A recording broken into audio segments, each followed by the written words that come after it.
time for the 49ers Rush Podcast.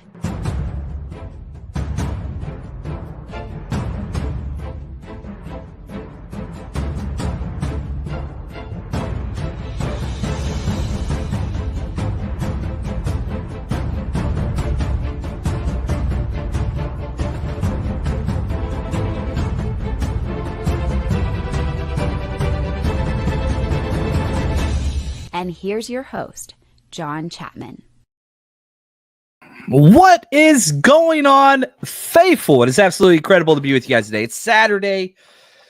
Not a lot of good news coming across the Twitter spaces or the conferences or whatever. Anything to do with 49ers, it's kind of down right now. Let's just be very, very honest. The news, no Brock Purdy, no Nick Bosa. We'll get through both injury reports. Hey, they're missing players too. Not like us. Nobody does. But things are rough. But I'm not one to mess with tradition. I went back and looked. This show, we started with the draft. Like, I wanted to cover the draft. That's whenever I started the 49ers Rush 8+ years ago. Draft was kind of my thing. I even emailed certain shows and programs that were already kind of just started doing 49ers stuff. There weren't a lot doing it 8 years ago.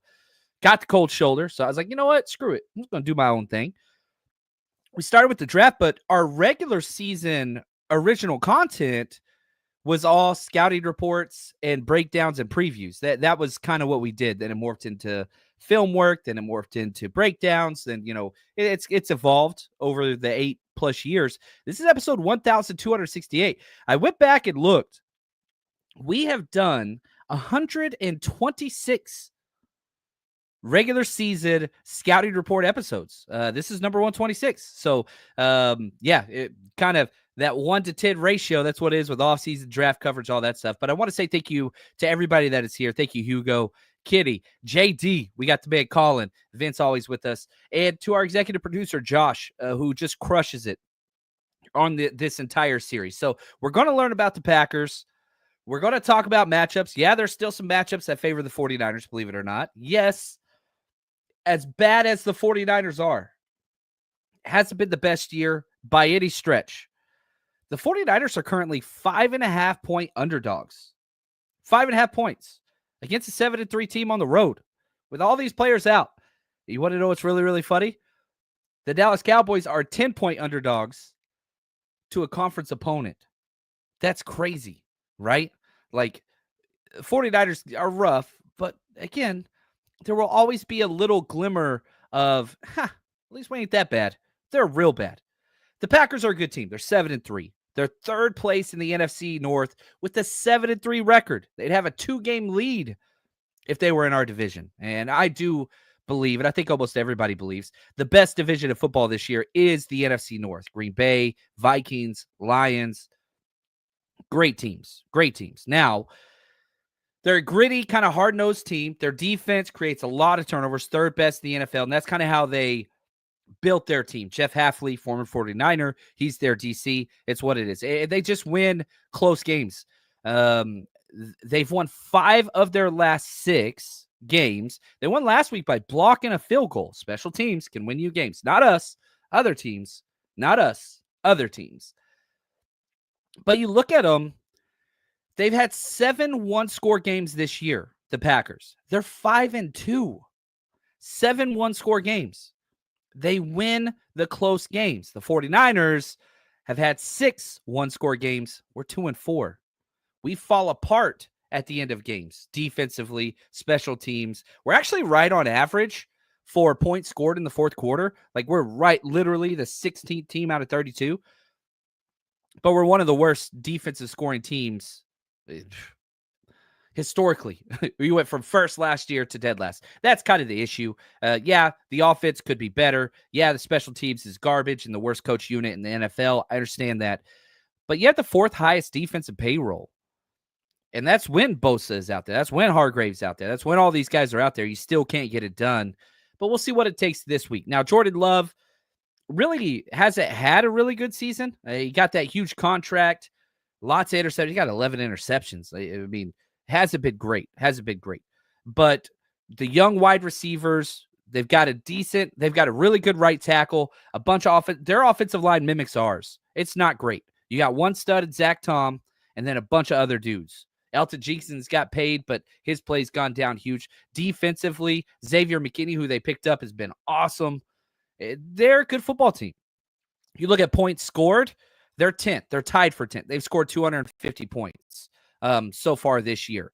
You look at the 49ers, guess what? The exact same amount of points. We scored 250, they scored 250. Boom, right there. The 49ers defense has given up 222 points. They've given up 213. So a 9-point differential. Their defense is better than ours. You say that about a lot of teams. Not that we're terrible, but we're not very good defensively, especially when it matters most. Fourth quarter, we're the worst. So you've got this Packers team that just finds a way to win games consistently. Now, you look at the PFF snapshot, not good. They're not graded well. Offense, they're 18th. Defense, they're 23rd. Special teams, they're 28th. PFF ranks their special teams behind us. And again, PFF has a lot of flaws. It's got a lot of merit to it, but a lot of flaws. This is one of them. Overall, the Packers are the 22nd team. Figure that out. A lot of it is because they are big play specialists on offense and defense. You think about the 60-plus plays the offense has in a given game, man, they grade out really good on 10 to 12, and they're explosive plays. You look at the defense, kind of same thing, where they don't grade out great defensively, but they lead in turnovers. So their big plays are huge plays, and that kind of skews the data. Whereas the 49ers, man, EPA-wise, all those things, listen to this. Again, the same PFF overall unit rankings. Offense, 4th for the 49ers. Defense, 8th. Special teams, 22nd. Overall, the 49ers are 4th. Yeah, how the hell are we the 4th-ranked team and we're 5-5? Well, we fall apart in the fourth quarter. It's just what it is. Tommy says, give us some hope, John. Now, if you missed our last show, I want to say real quick, if you want hope, go back. We did a positive-only episode, and I recorded it before the press conference. Thank God, because we lived in a better world then. The hope is this. Any given Sunday, the 49ers have a very good team. The 49ers have a good coaching staff outside of their defensive coordinator, special teams coordinator. I think they're very, very good. Can the 49ers beat the Packers without all these players? Yeah, they can. Is it likely? No, it's not. But yes, they can. The Packers, I just told you, they have 7 one-score games. They allow teams to hang around because they don't close out either. They're just tougher and more mentally prepared to outlast. Niners aren't built that way. We're front runners. It's who we have been since Shanahan showed up. You got to get that lead early. The hope is you still got more superstars than they do. You're just missing perhaps your 2 most important, and Nick Bosa and Brock Purdy. So, yeah, it's rough right here, Vince. No Bosa, no Brock. Help me, CMC. You're my only hope. There, the Princess Leia has been channeled. I love it. Got to run the ball nonstop. I love it, Vince. 40 rush attempts to win it. Run the ball. Mike C., appreciate you, man. Hey, Chris, you guys are awesome. Right here, Sup. Are we going to get blown out? We shouldn't. The Packers haven't blown anybody out, and they played some bad teams. Their biggest win was against Arizona. They blew them out 34-13. But that was about it. They really haven't. Tennessee, 30-14. They won by 16. So, yeah, I guess they've blown a couple people out. But, no, I don't see that. I really, really don't. Right here, Daniel. Hey, John, do you think Kyle would draft a rookie center this offseason? He sure as hell should. Should have done it the last 5 years in a row. Or when he looked to the free agent market, no quality centers get released in free agent. That hasn't happened all the way back. You got to go all the way back to, I think it was 2015 when he joined the Falcons and he paid top dollar to bring Alex Mack with him from Cleveland to Atlanta. That was like the last big time center to leave in free agency. You got to draft. And I know Kyle's never wanted to, but you got to. It's the biggest weakness on the team. Jake Brendel is a bigger issue than our special teams coordinator, Brian Schneider. And that's saying so much. Jake Brindle's a bigger issue than Nick Sorensen, our terrible defensive coordinator. Jake Brindle's a bigger issue than he's the biggest issue on the team consistently. He plays all the snaps. He just doesn't play them well. Kyle's going to draft another kicker. I love it. I love it. Hey, Papa Jay. Appreciate you, man. Good to see you, bud. So, yeah, it's what it is. It's not great. It's not great. And, yeah, we'll see. Is Trent playing? He's questionable. He's questionable. Let's jump down to the injury report. We always get out of whatever. So, here's who's out. It's a long list. Brock Purdy out. Nick Bosa out. Tatum Bethune out. Kevin Givens out. Charvarius Ward out. Jacob Cowing out. That's a lot of outs. Questionable, Trent Williams and John Feliciano. You got to have both those guys. I mean, if I could do one thing, if somebody said, John Chapman, you are in charge of one decision for the 49ers, it would be move John Feliciano to center. Simple. That would be my number one thing. Number one thing. Move John Feliciano to center. That'd be the one thing. Now, the Packers, they're missing 2 starters. Jair Alexander, who I think he's the 3rd highest paid corner in the league. Like, he's a baller. And then Edgerrin Cooper, who they drafted, their Mike linebacker, really good player, but nowhere near what the 49ers have or don't have. They're missing so much. But I expect Trent to play. It doesn't mean he will, but I expect it. Now, let's go over the Packers coaching staff, because I think this is important. Ties out the wazoo to Kyle Shanahan. Okay, Matt LaFleur is their head coach. He's coached under Kyle Shanahan 3 different places. He was with them at Houston. He was with them at Washington. He was with them at Atlanta. And on top of that, he's Robert Saleh's best friend, including Robert Saleh is now on their coaching staff as a consultant advisor.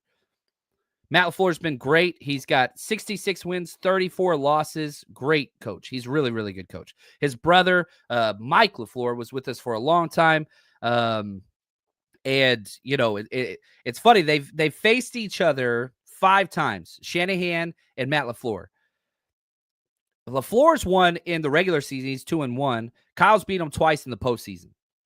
So we'll see what happens. And, you know, LaFleur was a wide receiver for a while, not in the NFL. He played for the Omaha Beef, the Billings Outlaws, baby, the XFL and kind of all that fun stuff. He was a wide receiver. But as a coach, this dude grinded it out. Started at Saginaw Valley State. Then went to Central Michigan under Brian Kelly, one of my least favorite coaches in the industry. Him and Saleh got a job there, and that's where they became best friends back in 2004. Then they went to Northern Michigan. Then he went to Ashland. Then he started working with Kyle back in 2008 at the Houston Texans as an offensive assistant underneath. And it's funny how that kind of opened up because he was there. This is when Mike McDaniel had his, drinking issues where he kind of got let go, and they brought in Matt LaFleur, who kind of passed him. And that created a lot of tension. A really interesting story. But thankfully, Mike McDaniel came out on the positive side, obviously. Then they go to Washington. He was with Kyle from 2010 to 2013. Then he left Kyle, went to Notre Dame as their quarterbacks coach, joined Kyle again in Atlanta in 2015-16. Then he joined the Rams in McVay, who he worked with as well before, as their offensive coordinator. Took 1 year as Tennessee's offensive coordinator under Vrabel. Then he became the Packers head coach back in 2019, and he's been awesome. Their offensive coordinator, also a Kyle guy, Adam Stinovich, played for Michigan, offensive tackle. He was a stud, 2-time All Big Ten. 2004, 2005 stud, undrafted free agent. And he bounced around the NFL on practice squads, Carolina, Green Bay, played for the Amsterdam Admirals back in NFL World or whatever, was with the Cowboys. And then he joined the Houston Texans practice squad when Kyle Shanahan and Matt LaFleur were both coaches there. That was the connection that was made. And, he coached at San Jose State, became 49ers offensive line assistant under Kyle. Then he became the head Green Bay offensive line coach when LaFleur got hired there. And now he's the offensive coordinator. He's worked his way up. Defensive coordinator, same thing. Worked his way. Jeff Hafley, he was with the 49ers back in 2016 before Kyle. and stayed on the squad, the coaching staff, after Kyle got hired. Nobody did that. Like, he was the guy. Good coach. Became Ohio State co-defensive coordinator after that. Boston College's head coach. And now this is his first year as the defensive coordinator for the Green Bay Packers. It's been an interesting trip. There's no doubt about that. Now, the history of the matchup, 49ers are short. Packers have won 38. Niners have won 34. One tie. So we're 4 down. The last matchup was the 2024, just last year, divisional round playoff game. 49ers won 24-21. Now, right? The Packers, hard-nosed team, win one-score games, not against us. Not against us. 49ers scored 10 points in the fourth and held them scoreless in the fourth quarter. That is the last time that the 49ers defense has held a team scoreless, was the divisional round last year. Every single game this year, the 49ers have allowed points defensively in the fourth quarter.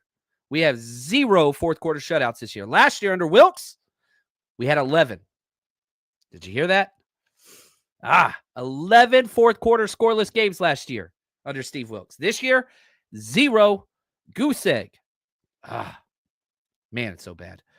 Devondre Campbell was on their team. Probably should. I should have left that out, but whatever. Now, that game was huge. Jordan Love threw 2 picks. Dre Greenlaw got them both. That's what it was. So 49ers had no sacks that game. Yeah, and shoot, Kenny Clark destroyed Jake Brendel all game. Every time Kenny Clark and the Packers have played Jake Brendel, they've destroyed him. I expect nothing different. Why would things change now? Why would they start to change? I have no idea. Now, real quick, just a couple updates. Next week, next Tuesday, we're going to have our Jerry Rice Tier Zoom hangout. That's going to be Tuesday, the 26th, before Thanksgiving at 5:30 p.m. That's already been posted on our Patreon and the 49ers Rush. And if you are going to Buffalo next week, and next week's going to be a busy week, a short week. We've got, traveling on the road, back-to-back road games. We got the Jerry Rice Tier Zoom hangout, flying to Buffalo cross-country, hosting a couple awesome events. We're going to be out at the Rec Room the day before the Buffalo game on the 30th from 2 to 6 p.m. Come say what's up, day before party. And then we got one of the coolest tailgates we've ever done, 4:30 to 7:30, unlimited drinks, food, beverages, you name it. 1 block northwest of the stadium. Get your tickets. Everything's included. As always, kiddos get in free with a ticketed adult. Under 18, get in free. 3880 Abbott Road. Go to 49ersRushRoadTrip.com to get your tickets. Get over there, man. It's going to be awesome. Appreciate everybody that's joining us here late. What's up, Kim? Hey, Kevin, how we doing, man? Appreciate you guys. We got a lot of draft talk. A lot of draft talk in here, and that's crazy, man. I get it. Yeah, Dad, I appreciate you, Papa J. Look at this. Papa J, we have more offensive points scored in our division and the least points scored against us in the division, yet we are in last place. How is that possible? When you score matters. The 49ers are a first, second quarter team, and we have not been a fourth quarter team since we switched over defensive coordinators. Pure and simple. Special teams, the common denominator has been terrible for 8 consecutive years. If it's going to be close, you lose. There's 3 phases of the game, and you've completely neglected one. Not salary-wise, not draft capital-wise. Keep in mind, the 49ers have the highest drafted kicker and highest drafted punter in the entire NFL, yet we still suck. We have specialists out the wazoo. We spent picks to draft Jacob Coward to just be a punt returner. He's been all right. You trade 2 fifth-rounders to get a kick returner, Isaac Gredo, that has no vision and has fumbled. Whatever. It hasn't gone well. DFF, you pay guaranteed 100% salary. He's the worst player we have on special teams. Our long snapper, worst season of his career, starting fights on the sidelines. It's bad. So we haven't neglected special teams capital-wise. We spend more than any other team does. Yet we get the fewest results, and that's terrible. Same thing with defense, right? We have the 4th highest paid defensive roster in the NFL, yet when the fourth quarter comes up, right here, the 49ers says, Greg Cosell Says, the NFL Films guy, yeah, he's amazing. Thinks Trent is not the same player that he's used to seeing. He's not. The violence, the mean streak isn't there. He's still great. I think he's still a top 3 left tackle. I still think he might be the best left tackle. But yeah, the dominating Barry kind of Undertaker mentality, like I'm going to kill these people, we haven't seen that yet this year. But still moves great in space. People aren't beating him. He's been banged up. Skipping training camp really hurt him. But he got paid, so that's what he wanted. So, but he's still unbelievable. Is he an all-pro? I think so. Maybe second team. But is he the best and have the biggest gap between him and the next player at his position this year? No. And whenever we saw Tristan Wirfs manhandle Nick Bosa for the Bucs before that injury, it was the first time where I was like, man, I think somebody has a better left tackle than us. But then he got injured. So, but yeah, he's still amazing. Still amazing. JD, I love you, man. So I miss, this is what JD says. So I missed yesterday's show live. But speaking of optimism, you're still referring to Brindle by his name and not a number like you used to with number 27. So maybe there's still hope for him. Dude, I love that. I stopped calling Dante Johnson by his name because I don't like speaking poorly on people. I don't like it. These are humans and dads and brothers and kids and whatever else. And I get reached out a lot by families of players. And I don't like to be that guy.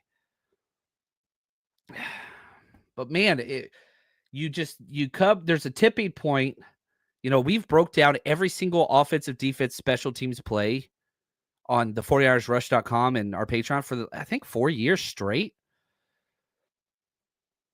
After a while, it's just like, golly, how is nobody else seeing this on the coaching staff? Like, stop that. And so I don't know. It's a balance that I'm not good at. I don't like talking bad about people, including Jake Brindle. I think he's an awesome dude. Ugh.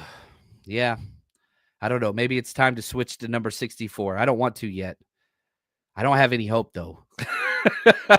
I don't have much hope. I really, really don't. Not in that player. I think he topped out a couple years ago, which wasn't very high ceiling anyway. All right, let's talk Packers.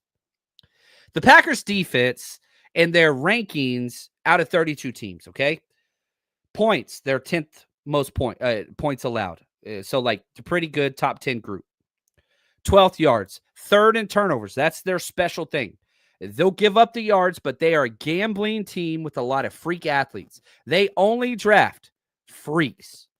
I mean, like, I know some of you guys, like, listen to my draft content, go through the draft book and my draft breakdowns. And, like, a lot of these names you're going to recognize, they're all freaks. Athletes, it's athletic specimens. Listen to these names: Rashawn Gary, Kenny Clark, Lucas Van Ness, Quay Walker, Javon Buller, Edgerrin Cooper, Devontae Wyatt, Kingsley Enikbare, Preston Smith, Carrington Valentine, Eric Stokes. I mean, you're talking about top 5% of their position workouts. They draft workout warriors and try to coach them into their system.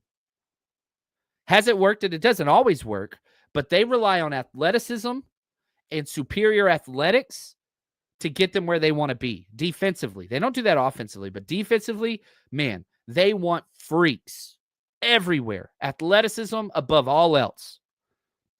And when you have a defensive identity like that, if you turn on the tape, dude, they fly around. They fly around. They are quick, they are strong, and they are big. Now, is it a perfect defense? God, no. But they have an identity, and they built towards that. They really, really have. 18th in first downs allowed. That's below average. 8th in interceptions. 14th in rushing yards, average. 17 rush touchdowns allowed, average.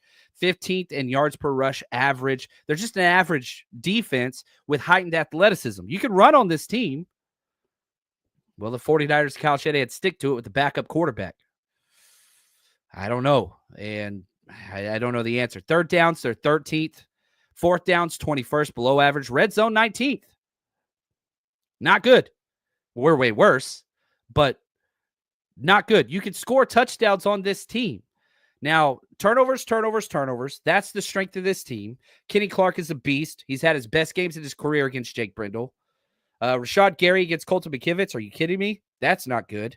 You got to line up a tight end next to Colton McKivitz. You got to chip for Colton McKivitz. Chris Forrester ain't going to do it. Kyle Shanahan ain't going to do it. Should be doing it all the time. Instead, we're chipping for Trent Williams and have been for the past 3 years. What the hell's that about?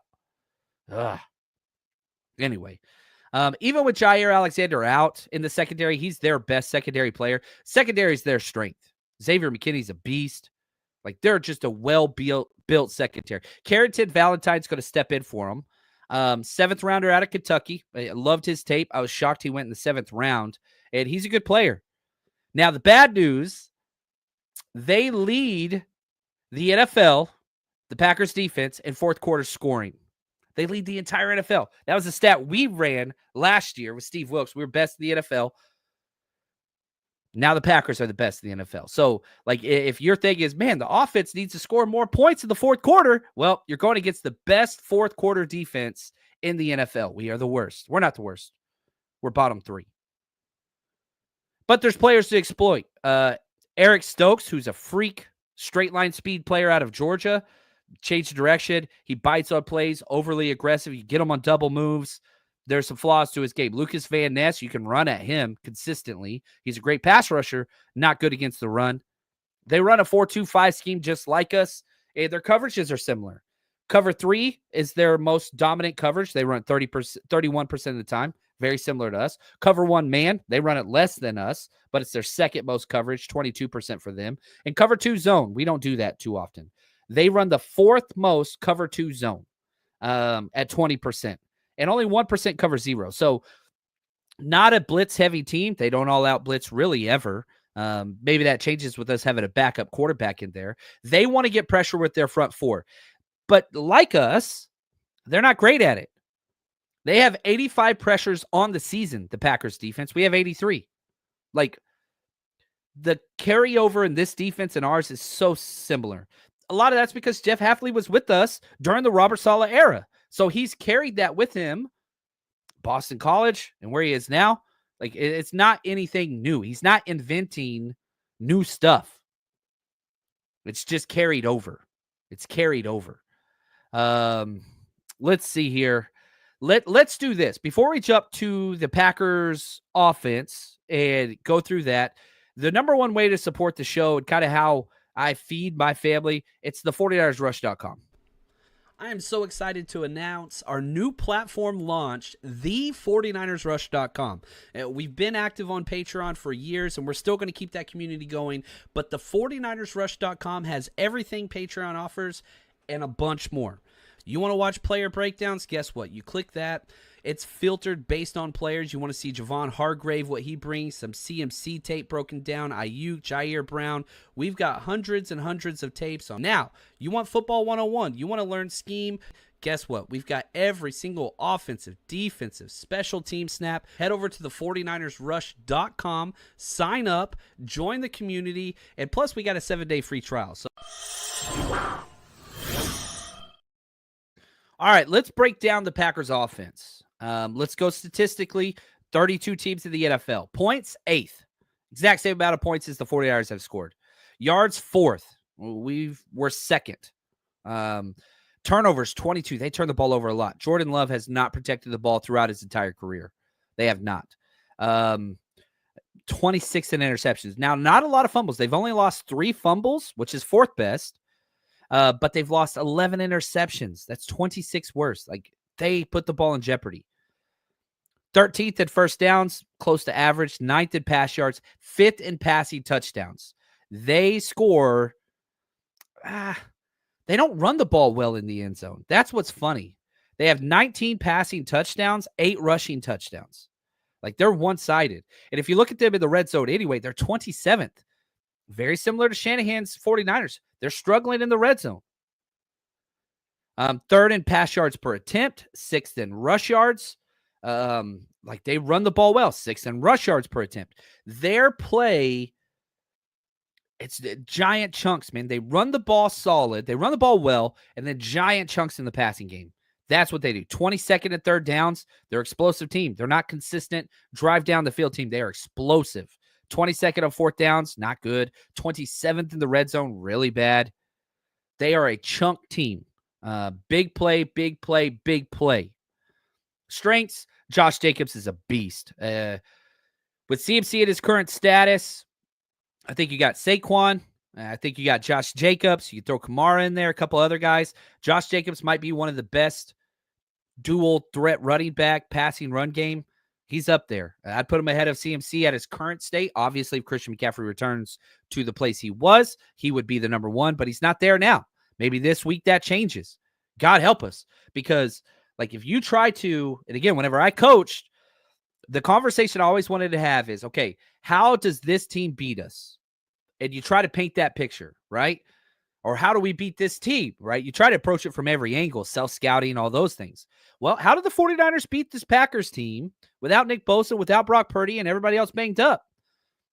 You need Christian McCaffrey to be Offensive Player of the Year, Christian McCaffrey. That's what you need.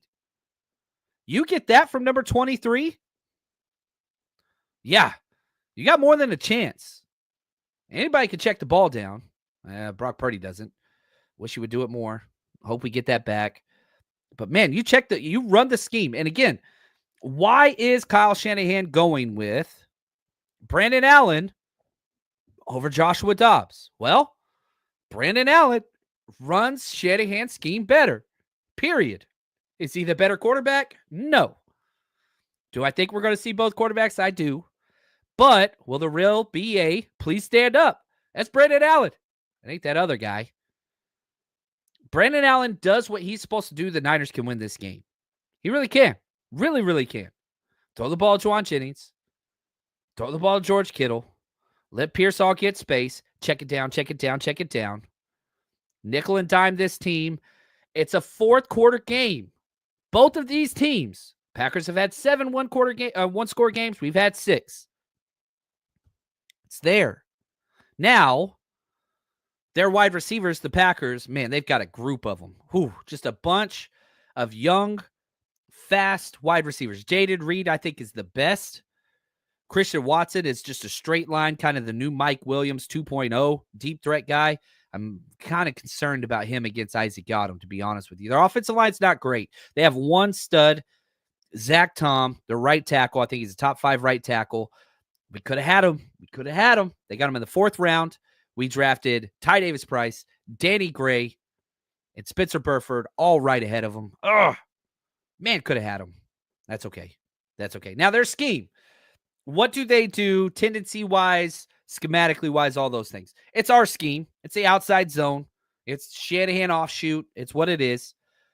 Now, the funny thing is, they're the exact same in the 4th quarter. We're tied. Both of our teams are tied. 49ers offense, Packers offense, 6.1 points in the 4th quarter this season. Tied. That's like the NFL average, by the way.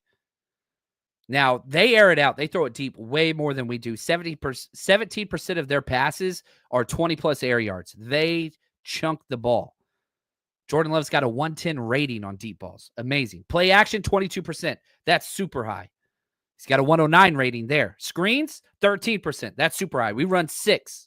They run twice the amount of screens as we do. 118 rating. So deep passes, play action screens, that's their specialty. Traditional dropbacks, not good. Terrible. Sub 100 in every single area. Play action, deep screens. That's where they excel. You get pressure on Jordan Love. He puts the ball in jeopardy consistently. Not a lot of normal routines, though. And why would you whenever he's not good at it? At his worst versus the blitz, but guess what? We're the least blitzing team in the NFL. We do some run gap blitzes consistently, but we don't disguise anything ever. And I do not expect Nick Sorensen to start whenever you don't have Nick Bosa. We don't disguise anything ever defensively. We're the most vanilla defense, not only in the NFL, probably college football as well. Like, if you watch college football, you know, and you know, my Longhorns play in a little bit. I'll be watching that one. We run the most boring. Like, I can tell you what our coverage is every single time. It's very simple. So can other teams. Let's see here. Let's get to a couple comments. I'm seeing some arguing about draft stuff. I love it. Trent Williams has been good. He hasn't been great. Aaron Banks was the worst player Worst game of his career. Even bad on special teams. Almost got our field goal blocked. Yeah, he was god awful, man. Whew. So bad. The penalties, 49ers throwback, appreciate you. Trent Williams penalties off the charts this year. What the hell's that about? Yeah, he's still one of the best. He's not the best anymore. I agree with. Maybe that changes soon, but he hasn't even practiced this week. He might not even play this week. Yeah, it's rough. All right. Favorite matchups. When the 49ers are on defense, I think Fred Warner versus their tight end, Tucker Kraft. I love that matchup.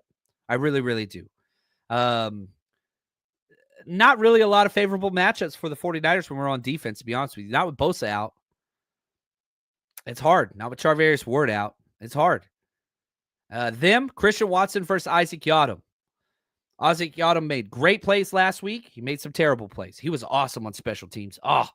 Yiadom, the best corner gunner protector we've had since Samuel Womack. He was awesome. Man, if y'all haven't watched Special Teams Breakdown, go watch it. It's posted. But Christian Watson versus him on the deep ball, I do not like. Now, positive Sorensen comment. Last week against DK Metcalf, the few times DK Metcalf was matched up with number 22, Isaac Yiadom, we ran a cover 6 roll 2 to Yiadom's side, which means he had deep help behind him. You got to do that again. I thought that was really smart by Sorensen.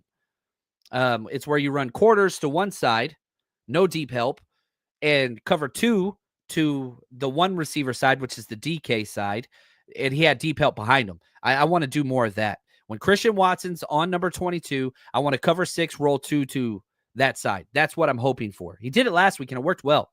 Limited DK, except for on that one play. Best blue chip, their best against our best. Diamador Lenore versus Jaden Reed in the slot. Those are two young, promising superstars in the making. And Jaden Reed is really, really, really, really good.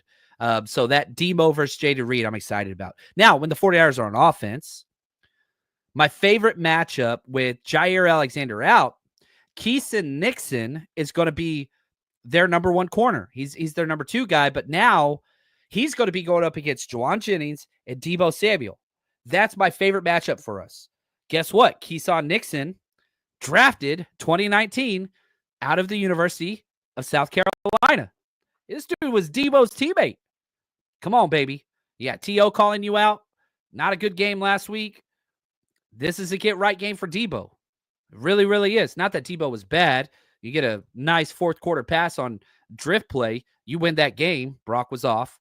Shoulder makes a little more sense now. But I like our matchups against their corners. There's not one corner that scares me. Their safeties are better than their corners.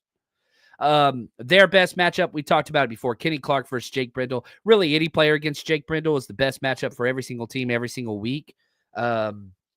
Last time these two teams played against Jake Brendel, Kenny Clark had 4 pressures, 1 sack, and 4 tackles, was the second highest graded player on their team, offense, defense, special teams. Dude wrecked shop. Maybe Dominique Pooney helps out. But gosh, man, you can't count on Banks. Can't count on McKivitz. Trent might not even go. Yikes. Best on best. George Kittle versus Xavier McKinney. Dude. Number 1 tight end versus probably 3rd best safety in the NFL right now. Gosh, how the Giants got rid of that dude and Saquon, idiots. Kept Daniel Jones, morons. Yeah, that Kittle versus McKinney is going to be fun. That's going to be great. Now, let's get into our bets. Oh, it's weird because I waited. I wanted to know who was playing. And then we find out. And I was like, man, there's not going to be any bets this week. Wrong. Not only are there some great bets, there are some free bets this week.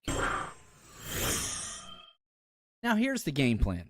This Thanksgiving, load up your plate, grab your phone, and lock in your picks. MyBookie's giving you a risk-free football bet, plus a shot at a growing prize pool. And if you're new to the family, they'll double your initial deposit with our promo code 49ERS. So here's the thing, how it works. Devin Achane, if he scores the first touchdown in the Dolphins versus Packers game, you get paid big. If he doesn't, MyBookie's got your back with a full refund. I call that a no-lose bet. Also, starting Monday, MyBookie's Telegram prize pool contest kicks off. The pool starts at $15,000. and grows by an additional $5,000 every time they get a new 1,000 new subscribers. All you have to do is join the Telegram channel by December 1st to lock in your share. Now, here's the good news. If you're already subscribed, you're automatically in. The more subscribers, the bigger the winnings. So spread the word and tell them use code 49ERS for a no-risk bet on Devin A. Chain to score the first touchdown, double your initial deposit, enter into the giant prize pool contest that kicks off on the 1st. So check that out. Head to mybookie.ag, use promo code 49ers, bet anything, anytime, anywhere with MyBookie.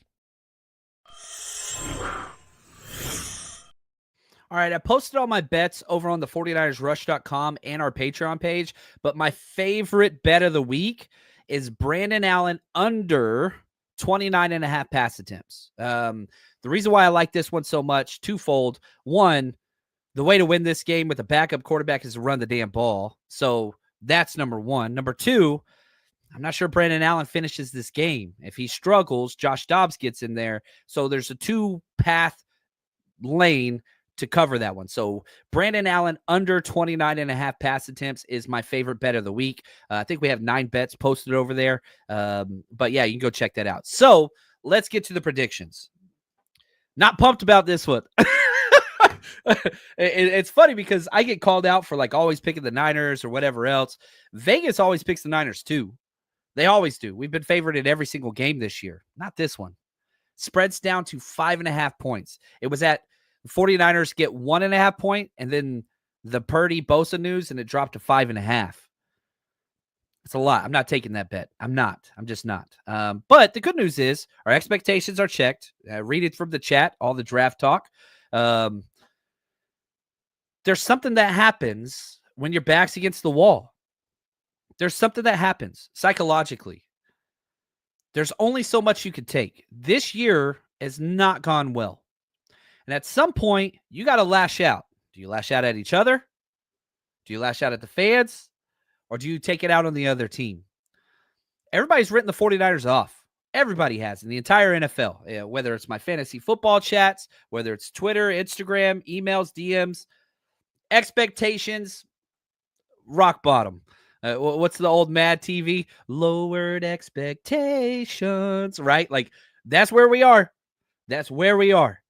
So, hey, guess what? You got nothing to lose. Just go out swinging. That's all you do. You go out swinging. When you're a boxer, I used to box back in the day. I wasn't very good. I got short arms, no reach. That's not good in boxing. And you're behind in points, and you're in that final round, and like they tell you, look, man, you knock them down or you lose. Do you go in and just cover up? Or you go down swinging. That's what you got to do. This game is so damn important. It's the worst timing for all of these injuries. If you win this game versus the Packers, you have a 55% chance making the playoffs. Playoffs, 55%. You lose this game, drops down to 15, 1-5. Juwan Jennings. You got to go out swinging. We've never been in this position. In 2020, a lot of these guys weren't around then.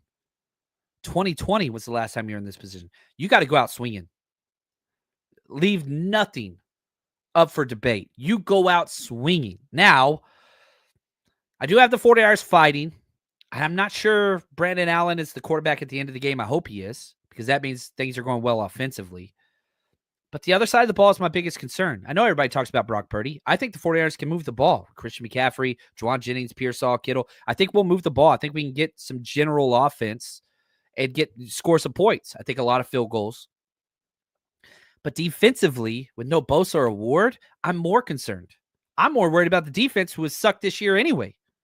Sorensen, he's been the worst, especially in the fourth quarter. Now you have no Bosa. Now you have no Charvarius Ward. I don't like it. I think for the 49ers to win this game, you need to be up 17 points in the fourth quarter. I've said all year, you got to be up 13 points in the fourth quarter to win with this defense and this defensive coordinator. I got to up it to 17 now. I don't think the 49ers can do that. I hope that they do, and I hope I'm wrong. But I have the 49ers losing this game, 29-19. I got us losing by 10. A lot of field goals, maybe some 2-point attempts at the end. Just something funky. I got 29-19. I do not have us covering the spread. Man. Yeah, it's not supposed to rain currently. It's not supposed to snow currently. That's good. It is going to be cold, but yeah, it's rough. But I can tell you this. No matter what happens, we are the faithful. And yeah, this game means you're going to be in this team has to lose and tiebreaker situation, whatever else. But that's maybe where we need to be. Maybe we've got to lose a little bit before the expectations get checked to where they should be so that we can move forward accordingly. Maybe. I don't know. How long Bosa, how long Purdy's out? I don't know. Not a good place to be, but could be worse. We still got a fighter's chance. Go down swinging, baby. You guys are the best. Thank you for today's show. We'll be live right afterwards. I'm not going to the game this week. I'll be staying home with the fam. So we'll be live right here. So join us for a therapy or a celebration talk. We'll see how that goes. But you guys are the absolute best. Until next time, stay strong, faithful.